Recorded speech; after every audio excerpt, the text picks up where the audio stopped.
ನಮಸ್ಕಾರ ಸ್ನೇಹಿತರೆ, ಶಿಕ್ಷಕರ ನೇಮಕಾತಿ ಸಂಬಂಧಿತ ಪರೀಕ್ಷೆಗಳಿಗೆ ತಯಾರಿ ಮಾಡಿಕೊಳ್ಳುತ್ತಿರುವ ಎಲ್ಲ ಅಭ್ಯರ್ಥಿಗಳಿಗೆ ಸ್ವಾಗತ.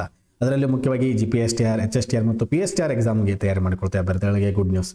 ವಿದ್ಯಾರ್ಥಿಗಳಿಗೆ ನಿಮಗೆ ತಿಳಿದಿರುವ ಹಾಗೆ ನಿನ್ನೆ ದಿವಸ ಲೇಟ್ ನೈಟ್ ಕರ್ನಾಟಕ ಸರ್ಕಾರದಿಂದ ಅಂತಿಮ C&R ರೂಲ್ ಪ್ರಕಟವಾಗಿದ್ದು, ಇದರಲ್ಲಿ ಏನೇನು ಬದಲಾವಣೆಗಳನ್ನು ಮಾಡಿದ್ದಾರೆ ಮತ್ತು ಎಕ್ಸಾಮ್ ಪ್ಯಾಟರ್ನ್ ಏನಿದೆ, ಏಜ್ ಕಂಡೀಷನ್ ಏನೇನಿದಾವೆ ಮತ್ತು ಅನೇಕ ಅಂಶಗಳನ್ನು ಇಂದಿನ ವಿಡಿಯೋದಲ್ಲಿ ತಿಳಿಸಿಕೊಡ್ತಾ ಇದ್ದೀನಿ. ಯಾವುದೇ ಅಂಶಗಳನ್ನು ಸ್ಕಿಪ್ ಮಾಡದೆ ವಿಡಿಯೋನ ಸಂಪೂರ್ಣವಾಗಿ ನೋಡಿ. ಅದಕ್ಕೂ ಮುಂಚೆ ಯಾರೆಲ್ಲ ನಮ್ಮ ಚಾನಲ್ಗೆ ಹೊಸದಾಗಿ ಬಂದಿದ್ದೀರಾ ಚಾನಲ್ನ ಸಬ್ಸ್ಕ್ರೈಬ್ ಮಾಡ್ಕೊಳ್ಳಿ ಮತ್ತು ಬೆಲ್ ಐಕಾನ್ ಒತ್ತಿ. ಹಾಗಾದರೆ ತಡ ಮಾಡದೆ ಇಂಪಾರ್ಟೆಂಟ್ ವಿಡಿಯೋನ ಪ್ರಾರಂಭಿಸೋಣ. ವಿದ್ಯಾರ್ಥಿಗಳೇ, ನಿನ್ನೆ ಲೇಟ್ ನೈಟ್ ಸರ್ಕಾರ ಹೊರಡಿಸಿರೋ ರಾಜ್ಯಪತ್ರದಲ್ಲಿ ಏನೇನು ಒಳಗೊಂಡಿದೆ ಅಂದರೆ ಮೇನ್ ಆಗಿ ಚೇಂಜಸ್ ಆಗಿರೋದು ಏಜ್ ಕಂಡೀಷನ್ಸ್ ಆಗಿರ್ಬೋದು, ಆಮೇಲೆ ನಿಮ್ಮದು ಎಜುಕೇಷನ್ ರಿಲೇಟೆಡ್ ವಿದ್ಯಾರ್ಥಿಗಳನ್ನು ಚೇಂಜಸ್ ಮಾಡಿದ್ದಾರೆ. ಫಸ್ಟ್ ಇಂಪಾರ್ಟೆನ್ಸ್ ಪಾಯಿಂಟ್ಸ್ಗಳನ್ನು ನೋಡ್ತಾ ಹೋದರೆ, ಮೊದಲೇ ತಿಳಿಸುವಾಗೆ C&R ರೂಲ್ಸಲ್ಲಿ ನಿಮ್ಮದು CETಯಲ್ಲಿ 70% ಕನ್ಸಿಡರ್ ಮಾಡ್ತಾರೆ. ಶಿಕ್ಷಕರ ಅರ್ಹತೆ ಅಂದರೆ TET 1 ಅಂದರೆ PSTRಗೆ TET 1, GPSTRಗೆ TET 2ನ ಕನ್ಸಿಡರ್ ಮಾಡಿ 20% ಕನ್ಸಿಡರ್ ಮಾಡ್ತಾರೆ. PUCಯಲ್ಲಿ 8% ಮತ್ತು ಗ್ರಾಜ್ಯುಯೇಷನ್ ಅವರಿಗೆ 8% ಕನ್ಸಿಡರ್ ಮಾಡ್ತಾರೆ. ಮತ್ತು ನಿಮ್ಮದು ಶಿಕ್ಷಣ ಕೋರ್ಸ್ ಅಂದರೆ ನಿಮ್ಮದು BEd ಅಥವಾ DEd ಅಲ್ಲಿ 2% ಕನ್ಸಿಡರ್ ಮಾಡ್ತಾರೆ. ಅದೇ ರೀತಿ ಮೇನ್ ಪಾಯಿಂಟ್ಸ್ಗಳನ್ನು ನೋಡ್ತಾ ಹೋದರೆ ಟೈಮ್ ವೇಸ್ಟ್ ಮಾಡಿದೆ. ವಯೋಮಿತಿ, ಏಜ್ ವಯೋಮಿತಿಯನ್ನು ಸಡಲಿಕ್ಕೆ ಕೊಟ್ಟಿದ್ದಾರೆ ವಿದ್ಯಾರ್ಥಿಗಳೇ, ವಿನಾಯಿತಿಯನ್ನು ನೀಡಿದ್ದಾರೆ ಸರ್ಕಾರದವರು. ಈ ನಿಯಮಗಳಲ್ಲಿ ನೇಮಕಾತಿ ಅಭ್ಯರ್ಥಿ 21 ವರ್ಷವನ್ನು ವಯೋಮಿತಿಯನ್ನು ಆಗಿರಬೇಕು. ಗರಿಷ್ಠವಾಗಿ SC ST ಮತ್ತು ಕೆಟಗರಿ 1 ಮತ್ತು ಹ್ಯಾಂಡಿಕ್ಯಾಪ್ಟ್ ವಿದ್ಯಾರ್ಥಿಗಳಿಗೆ 45 ವರ್ಷಗಳನ್ನು ನೀಡಿದ್ದಾರೆ. Category 2A 2B 3A 3B ವಿದ್ಯಾರ್ಥಿಗಳಿಗೆ 43 ವರ್ಷಗಳನ್ನು ಕೊಟ್ಟಿದ್ದಾರೆ. ಮತ್ತು ಜನರಲ್ ಕ್ಯಾಟಗರಿ ವಿದ್ಯಾರ್ಥಿಗಳಿಗೆ 40 ವರ್ಷಗಳನ್ನು ಕೊಟ್ಟಿದ್ದಾರೆ. ವಿದ್ಯಾರ್ಥಿಗಳೇ ಅಂದರೆ ಬೆನಿಫಿಟ್ ಮಾಡಿದ್ದಾರೆ, 2 ವರ್ಷಗಳ ವಿನಾಯಿತಿಯನ್ನು ಹೆಚ್ಚಿಗೆ ಮಾಡಿದ್ದಾರೆ.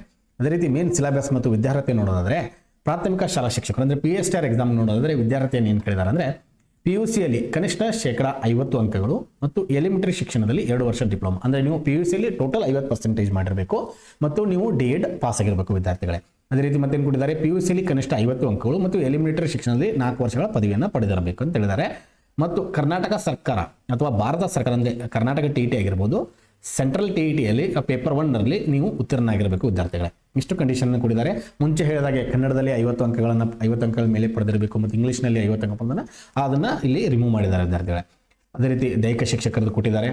ಮೇನಾಗಿ ಪದವಿ ಪ್ರಾಥಮಿಕ ಶಾಲಾ ಅಂದರೆ GPSTR ನೋಡೋದಾದರೆ ಪದವಿಯಲ್ಲಿ ಕನಿಷ್ಠ 50% ಅಂಕಗಳನ್ನು ಪಡೆದಿರಬೇಕು ಮತ್ತು BEd ಅಲ್ಲಿ 2 ವರ್ಷಗಳ ಡಿಪ್ಲೊಮಾ ಅಂದರೆ ನೀವು DEd ಕಂಪ್ಲೀಟ್ ಮಾಡಿದವರು ಹಾಕ್ಬೋದು. ನಿಮ್ಮದು ಗ್ರಾಜ್ಯುಯೇಷನ್ ಕಂಪ್ಲೀಟ್ ಆದರೆ BEd ಮಾಡಿದವರು ಹಾಕ್ಬೋದು ವಿದ್ಯಾರ್ಥಿಗಳೇ. ಮತ್ತು ಕರ್ನಾಟಕ ಸರ್ಕಾರ ಅಥವಾ CTET ಅಲ್ಲಿ ನೀವು ಪೇಪರ್ 2 ಪಾಸ್ ಆಗಿರಬೇಕು. ಇದಿಷ್ಟು ನೋಡಿದ ಆಮೇಲೆ ನಿಮಗೆ ಇದರಲ್ಲಿ ಡೀಟೇಲ್ ಆಗಿ ಕೊಟ್ಟಿದ್ದಾರೆ. ಭಾಷಾ ಶಿಕ್ಷಕರು ಯಾವ ಸಬ್ಜೆಕ್ಟ್ಗಳನ್ನು ತೊಗೊಂಡಿರಬೇಕು, ಗಣಿತ ಮತ್ತು ವಿಜ್ಞಾನ ಶಿಕ್ಷಕರು ಯಾವ ಭಾಷೆಗಳನ್ನು ತೊಗೊಂಡಿರಬೇಕು. ಮುಖ್ಯವಾಗಿ ಸಮಾಜ ವಿಜ್ಞಾನ ಪಾಠಗಳನ್ನು ನೋಡೋದಾದರೆ ಪದವಿಯಲ್ಲಿ ಕೆಳಗಿನ ವಿಷಯ 2 ವಿಷಯಗಳನ್ನು ಐಚ್ಛಿಕ ವಿಷಯಗಳನ್ನು ಅಂದರೆ ನೀವು ಇತಿಹಾಸ, ಅರ್ಥಶಾಸ್ತ್ರ, ಭೂಗೋಳಶಾಸ್ತ್ರ, ರಾಜಕೀಯ ಶಾಸ್ತ್ರ ಮತ್ತು ಸಮಾಜ ಇವು 2 ವಿಷಯಗಳನ್ನು ತೊಗೊಂಡಿರಬೇಕು. ಅಥವಾ ಇತಿಹಾಸ, ರಾಜ್ಯಶಾಸ್ತ್ರ, ಭೂಗೋಳಶಾಸ್ತ್ರ, ರಾಜಕೀಯ ಶಾಸ್ತ್ರ, ಸಮಾಜಶಾಸ್ತ್ರ, ಸಂಖ್ಯಾಶಾಸ್ತ್ರ, ಪರಿಸರ ಅಧ್ಯಯನ, ಮಾನವ ಸಂಪನ್ಮೂಲ ನಿರ್ವಹಣೆ, ವಾಣಿಜ್ಯಶಾಸ್ತ್ರ, ಗ್ರಾಮೀಣಾಭಿವೃದ್ಧಿ ಪೈಕಿ 1 ವಿಷಯ ಹಾಗೂ ಭಾಷಾ ಸಮೂಹದ ಕನ್ನಡ, ಆಂಗ್ಲ, ಹಿಂದಿ, ಮರಾಠಿ, ಉರ್ದು ಇದು ಯಾರಿಗೆ ಬೆನಿಫಿಟ್ ಆಗುತ್ತೆ ಅಂದರೆ ಕಾಮರ್ಸ್ ವಿದ್ಯಾರ್ಥಿಗಳಿಗೆ ಹೆಚ್ಚಿನ ಬೆನಿಫಿಟ್ ಆಗುತ್ತೆ ವಿದ್ಯಾರ್ಥಿ. ಅವರು ಸಹ ಈ ಸಲ ನೀವು ಎಕ್ಸಾಮ್ ಫಾರ್ಮನ್ನು ಕಟ್ಟಬಹುದು. ಅದೇ ರೀತಿ HSTR ನೋಡೋದಾದರೆ ಅಂದರೆ ನಿಮಗೆ ಗಣಕ ವಿಜ್ಞಾನ ಶಿಕ್ಷಕರನ್ನು ಸಹ ಕೊಟ್ಟಿದ್ದಾರೆ. ಆಲ್ರೆಡಿ ಇದರ ಕಂಪ್ಲೀಟ್ C&R ನಮ್ಮ ಟೆಲಿಗ್ರಾಮ್ ಚಾನಲ್ ಕೊಟ್ಟಿದ್ದೇವೆ, ನೋಡ್ಕೊಳ್ಳಿ. ಮೇನಾಗಿ ಪ್ರೌಢಶಾಲಾ ಶಿಕ್ಷಕರು ಅಂದರೆ HSTR ವಿದ್ಯಾರ್ಥಿಗಳು ನೋಡೋದಾದರೆ ಪದವಿಯಲ್ಲಿ ಕನಿಷ್ಠ 50% ಅಂಕಗಳು ಮತ್ತು BEd ಕಂಪ್ಲೀಟ್ ಮಾಡಿರಬೇಕು ವಿದ್ಯಾರ್ಥಿಗಳೇ. ಮತ್ತು SC ST ಕೆಟಗರಿ ವಿದ್ಯಾರ್ಥಿಗೆ 45% ಗ್ರಾಜ್ಯುಯೇಷನ್ ಆಗಿರಬೇಕು. ನಿಮಗೆ ಇಲ್ಲಿ ಯಾವುದೇ TET 2 TET 1 ಕೇಳಿಲ್ಲ ವಿದ್ಯಾರ್ಥಿಗಳೇ. ಅದರಲ್ಲಿ ನಿಮಗೆ ಸಬ್ಜೆಕ್ಟ್ಗಳನ್ನು ನೋಡೋದಾದರೆ ಸಮಾಜ ವಿಜ್ಞಾನ ಶಿಕ್ಷಕರಲ್ಲಿನೂ ಸಹ ಕಲಾ ಮಾಧ್ಯಮದಲ್ಲಿ ಕೊಟ್ಟಿದ್ದಾರೆ.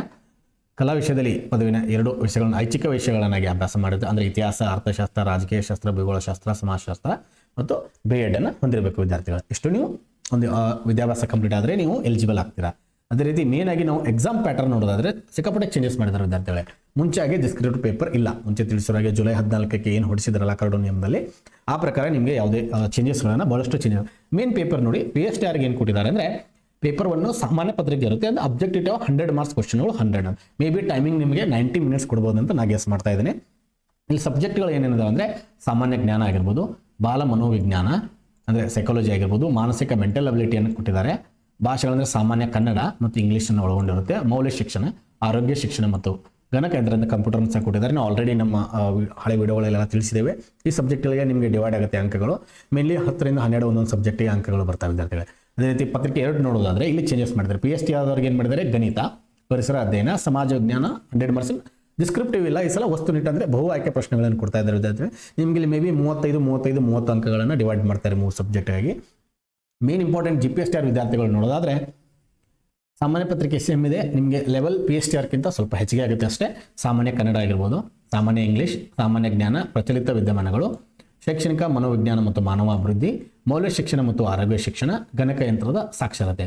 ಇನ್ನು ಪೇಪರ್ 2 ನೋಡೋದಾದ್ರೆ ಭಾಷಾ ಶಿಕ್ಷಕರಿಗೆ ಕನ್ನಡ ಮೇಲೆ 100 ಮಾರ್ಕ್ಸ್ಗಳು MCQs ಬರುತ್ತೆ. ಅದೇ ರೀತಿ ಇದನ್ನು ಸಮಾಜ ವಿಜ್ಞಾನ ಶಿಕ್ಷಕರು ನೋಡೋದಾದ್ರೆ ನಾವು ತಿಳಿಸಿದ ಹಾಗೆ ಇತಿಹಾಸ, ಅರ್ಥಶಾಸ್ತ್ರ, ರಾಜ್ಯಶಾಸ್ತ್ರ, ವ್ಯವಹಾರ ಅಧ್ಯಯನ ಆಗಿರ್ಬೋದು, ಸಮಾಜಶಾಸ್ತ್ರ, ಭೂಗೋಳಶಾಸ್ತ್ರದತಕ್ಕಂಥ 100 ಅಂಕಗಳ OMR ಶೀಟ್ ಇರುತ್ತೆ ವಿದ್ಯಾರ್ಥಿಗಳೇ.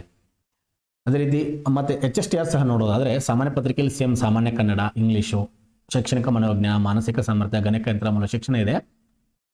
ಆರ್ಟ್ಸ್ ವಿದ್ಯಾರ್ಥಿಗಳಿಗೆ ಏನಿದೆ ಅಂದರೆ ಇತಿಹಾಸ ಇದನ್ನು ಬರೋರು ಸಮಾಜ ವಿಜ್ಞಾನ ಶಿಕ್ಷಕರಿಗೆ ಆಗೋಸ್ಕರ ಇತಿಹಾಸ ಆಗಿರ್ಬೋದು, ಅರ್ಥಶಾಸ್ತ್ರ, ರಾಜ್ಯಶಾಸ್ತ್ರ, ವ್ಯವಹಾರ ಅಧ್ಯಯನ, ಸಮಾಜಶಾಸ್ತ್ರ ಮತ್ತು ಭೂಗೋಳಶಾಸ್ತ್ರ, ವಸ್ತುನಿಷ್ಠ 100 ಅಂಕಗಳು. ಇನ್ನೊಂದು ಮೇನ್ ಇಂಪಾರ್ಟೆಂಟ್ ಏನು ಪಾಯಿಂಟನ್ನು ಕೊಟ್ಟಿದ್ದಾರೆ ಅಂದರೆ ವಿದ್ಯಾರ್ಥಿಗಳೇ, ನೀವು PSTR ಅಲ್ಲಿ ಈ ಸಲ ನಿಮ್ಮದು ಕನ್ಸಿಡರು 11th ಸ್ಟ್ಯಾಂಡರ್ಡ್ ಮತ್ತು 12th ಸ್ಟ್ಯಾಂಡರ್ಡ್ ಸಹ ಕನ್ಸಿಡರ್ ಮಾಡ್ತಾರೆ. ಅಂದರೆ ಸರ್ಕಾರಿ ಪ್ರೌಢಶಾಲೆ ಮತ್ತು ಸಂಯುಕ್ತ ಪದವಿ ಪೂರ್ವ ಕಾಲೇಜು ಪ್ರೌಢಶಾಲೆಗಳನ್ನ ಕೆಳಗೆ ಕಾಣಿಸಿರುವ ಸಹ ಶಿಕ್ಷಕರ ಹುದ್ದೆಗಳನ್ನು ಒಳಗೊಂಡಿರುತ್ತೆ. ಅಂದರೆ ನೀವು 9th 10th ಅಲ್ಲದೆ ಫಸ್ಟ್ ಇಯರ್ ಮತ್ತು ಸೆಕೆಂಡ್ ಇಯರ್ ಅಂದರೆ ಕಾಲೇಜುಗಳಿಗೆ ಲೆಕ್ಚರರ್ ಆಗ್ಬೋದು ವಿದ್ಯಾರ್ಥಿಗಳೇ. ಈ ಎಕ್ಸಾಮನ್ನು HSTR ಅನ್ನು ಕ್ಲಿಯರ್ ಮಾಡಿದ್ರೆ ನಿಮಗೆ ಗೌರ್ಮೆಂಟ್ ಈ 11th ಸ್ಟ್ಯಾಂಡರ್ಡ್ ಮತ್ತು 12th ಸ್ಟ್ಯಾಂಡರ್ಡ್ ಸಹ ನೀವು ಇದನ್ನು ಮಾಡ್ಬೋದು, ಟೀಚಿಂಗ್ ಮಾಡ್ಬೋದು ವಿದ್ಯಾರ್ಥಿಗಳೇ. ಇಷ್ಟು ಇಂಪಾರ್ಟೆಂಟ್ ಪಾಯಿಂಟ್ಗಳನ್ನು ಚೇಂಜಸ್ ಮಾಡಿದ್ದಾರೆ.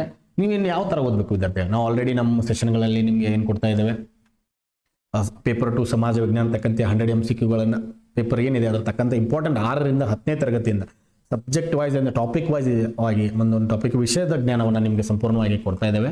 ಸೊ ಯಾರೆಲ್ಲ ಆ ವಿಡಿಯೋಗಳನ್ನು ನೋಡ್ತಾ ಇಲ್ಲ ಪ್ಲೀಸ್ ಹೋಗಿ ವಿಡಿಯೋಗಳನ್ನು ನೋಡಿ. ಇಂಪಾರ್ಟೆಂಟ್ ಸೆಷನ್ಗಳಿದ್ದಾವೆ. ನಿಮ್ಮ ಪ್ರಿಪ್ರೇಷನ್ ಒಂದು ಒಳ್ಳೆ ಹಂತದಲ್ಲಿ ಆಗುತ್ತೆ ವಿದ್ಯಾರ್ಥಿಗಳೇ. ಇಂಥ ಇಂಪಾರ್ಟೆಂಟ್ ಅಧ್ಯಾಯ ಮಾಡಲ್ ಕ್ವಶನ್ಗಳಾಗಿರ್ಬೋದು ಮತ್ತು ಡೈಲಿ MCQಗಳಾಗಿರ್ಬೋದು ಮತ್ತು ನಿಮ್ಮ ಪ್ರಿಪ್ರೇಷನ್ ಒಂದು ಒಳ್ಳೆ ರೀತಿಯಲ್ಲಿ ಮಾಡಬೇಕಾದ್ರೆ ಈಗಲೇ ಚಾನಲನ್ನು ಸಬ್ಸ್ಕ್ರೈಬ್ ಮಾಡ್ಕೊಳ್ಳಿ. ಇಲ್ಲಿ ನಿಮಗೆ GPSTR ಆಗಿರ್ಬೋದು, HSTR, PSTR ಮತ್ತು TETಗೆ ಸಂಬಂಧಿಸಿದಂಥ ಎಲ್ಲ ರೀತಿಯ ಕ್ವಾಲಿಟಿ ಕಂಟೆಂಟ್, ನೋಟ್ಸ್ ಮತ್ತು ಕ್ಲಾಸಸ್ಗಳು ಲಭ್ಯ ವಿದ್ಯಾರ್ಥಿಗಳೇ. ಹಾಗೆ ನಿಮ್ಮ ಅನಿಸಿಕೆ ಅಭಿಪ್ರಾಯಗಳನ್ನು ಕಮೆಂಟ್ ಬಾಕ್ಸಲ್ಲಿ ತಿಳಿಸಿ ಮತ್ತು ಆದಷ್ಟು ವಿಡಿಯೋನ ನಿಮ್ಮ ಸ್ನೇಹಿತರಿಗೆ ಶೇರ್ ಮಾಡಿ, ಲೈಕ್ ಮಾಡಿ. ಹಾಗೆ ಯಾರೆಲ್ಲ ನಮ್ಮ ಟೆಲಿಗ್ರಾಮ್ಗೆ ಜಾಯ್ನ್ ಆಗಿಲ್ಲ ಬೇಗ ಜಾಯ್ನ್ ಆಗಿ. ನಿಮ್ಮ ಯಶಸ್ಸಿನ ಪ್ರಯಾಣದಲ್ಲಿ ಪ್ರತಿ ಹೆಜ್ಜೆಯಲ್ಲೂ ಆನಂದ್ ಸ್ಟಡಿ ಯಾವಾಗಲೂ ನಿಮ್ಮ ಜೊತೆ ಇರುತ್ತೆ. ಧನ್ಯವಾದಗಳು. ಮುಂದಿನ ವಿಡಿಯೋದಲ್ಲಿ ಮತ್ತೆ ಭೇಟಿಯಾಗೋಣ.